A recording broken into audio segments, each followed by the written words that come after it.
Embaixador Akira Yamada, as regras de imigração do Japão, alguns brasileiros consideram essas regras bastante duras.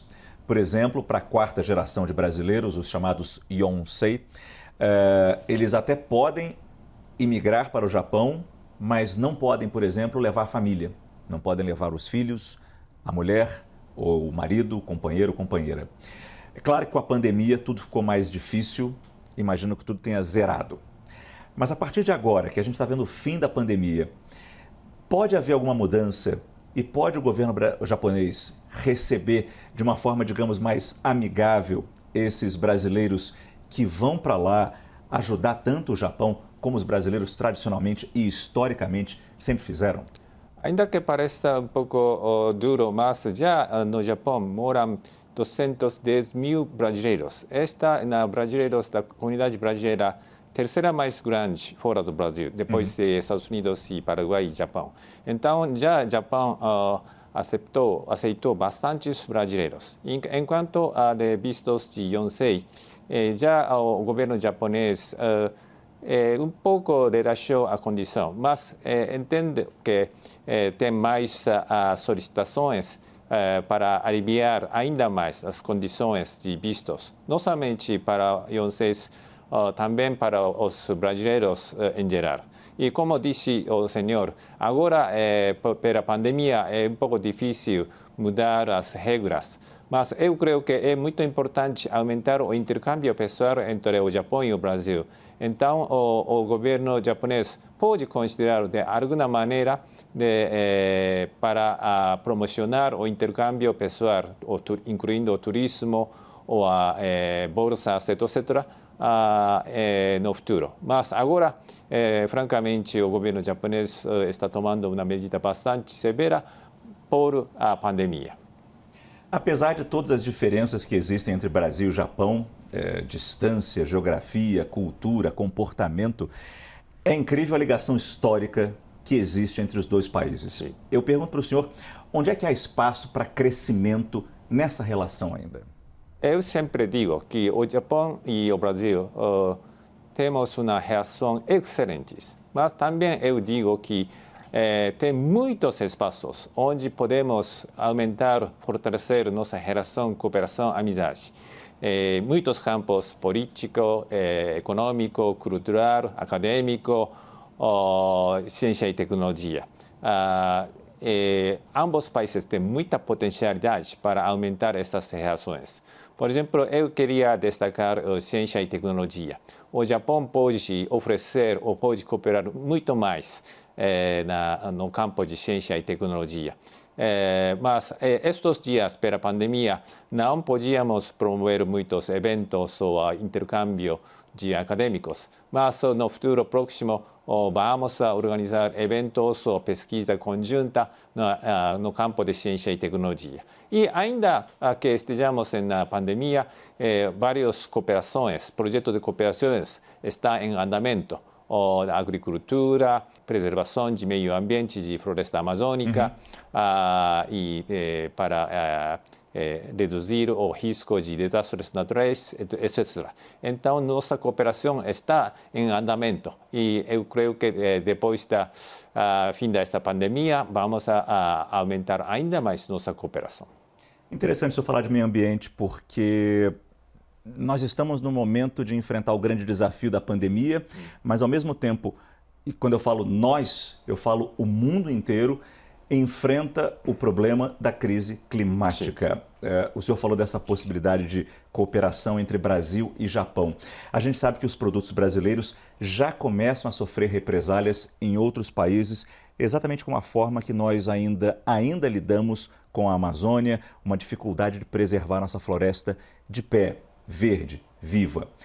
Eu queria perguntar para o senhor se o senhor concorda com essa ação de alguns países que meio que punem o Brasil através de sobretaxas nas nossas exportações, exatamente por causa dessa nossa falta de cuidado. E de que maneira o Japão enxerga que nós deveríamos cuidar da nossa floresta, da nossa Amazônia, do nosso meio ambiente? O Japão e o Brasil já estamos cooperando durante muitos anos no campo de meio ambiente, proteção do meio ambiente. Eu visitei muitas vezes a floresta amazônica e eu com isso, eu sei que tanto o governo brasileiro ou tanto os governos locais estão fazendo muitos esforços para preservar o meio ambiente de floresta amazônica. O Japão os japoneses queremos cooperar juntos com o Brasil para preservar o meio ambiente de floresta amazônica e também buscar o desenvolvimento sustentável. Como amigo, como parceiro, nós estamos cooperando. Por exemplo, o projeto de controle de desmatamento ilegal, utilizando a tecnologia de satélite e inteligência artificial. Este projeto já começou este ano. E então o Japão nós queremos cooperar juntos. Não temos uma medida de punição a algum país. Devemos cooperar. Não devemos punificar a alguns outros países, como se fosse professor e alunos. Nós somos parceiros, então eu creio que podemos, e já estamos colaborando, e podemos cooperar ainda mais. Como o senhor está enxergando, analisando esse momento difícil que o nosso país enfrenta, por causa da pandemia, por causa da crise econômica, um país bastante polarizado, dividido politicamente. Ano que vem tem eleição. Qual é a preocupação de vocês, se é que há preocupação, sobre essa possibilidade, claro, da gente continuar com os investimentos, com as parcerias entre os dois países? Algum risco? Bom, em muitos países, esta época de pandemia tem uma divisão do país. No Japão também, este mês, este domingo, vai ter a eleição geral. Então, na época de eleição sempre tem uma divisão, polarização. Mas no Brasil ou no Japão, estas eleições ou controvérsias estão acontecendo dentro do marco de democracia, dentro do marco de regras do Estado de Direito. Então, ainda que se tenha algumas controvérsias bastante fortes, mas eu não estou preocupado com esta divisão.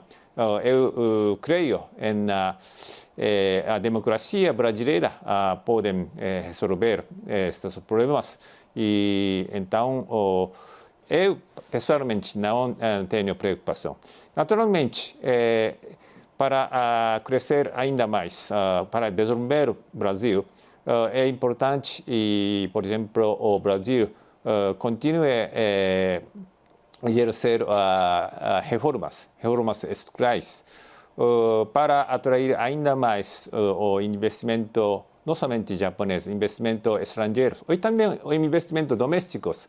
É muito importante e continuar as reformas estruturais.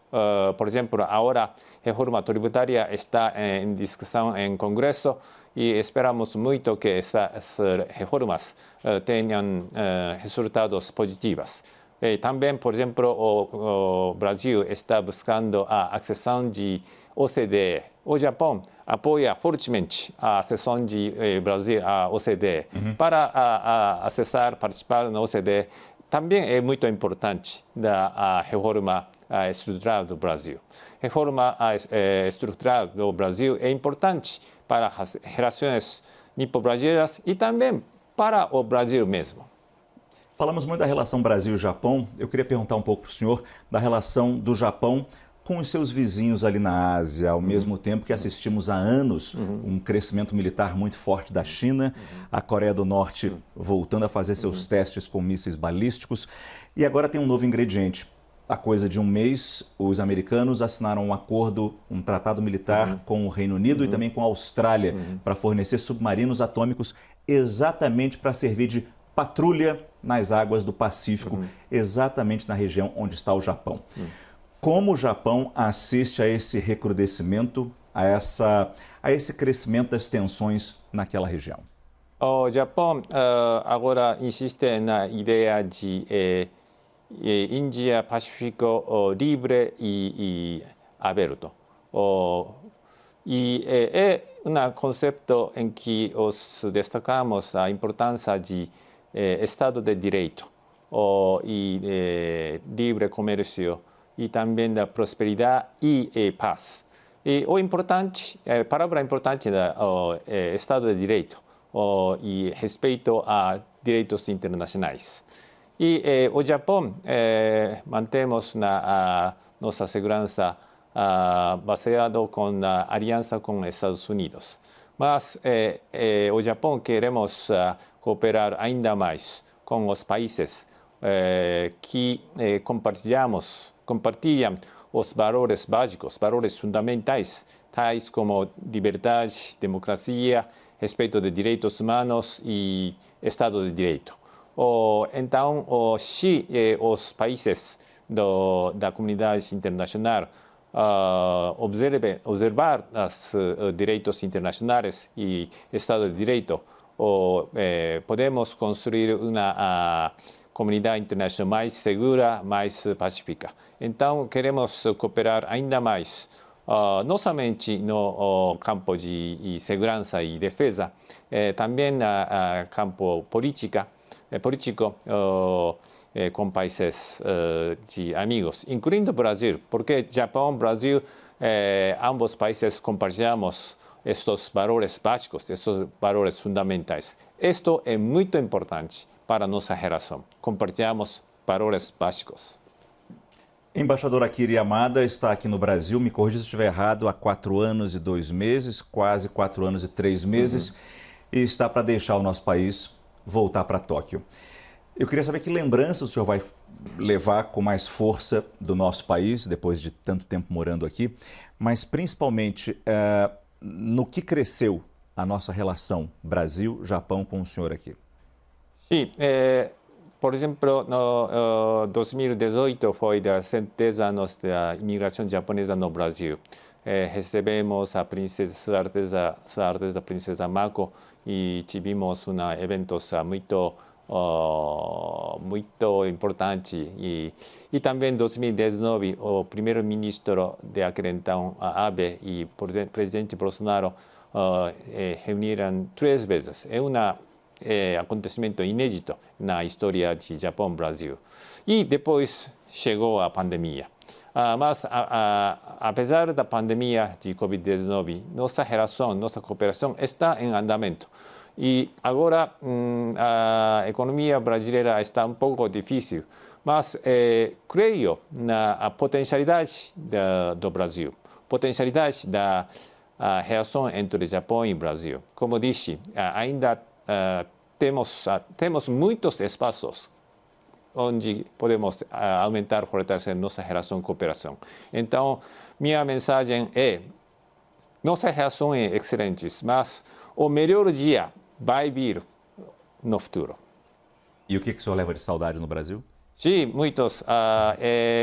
Ainda voltar ao Japão, quero manter o contato, a amizade com o Brasil. Já porque minha relação com o Brasil começou muitos anos antes de entrar no ministério. Minha primeira visita ao Brasil foi em 1976, quando eu era jovem estudante.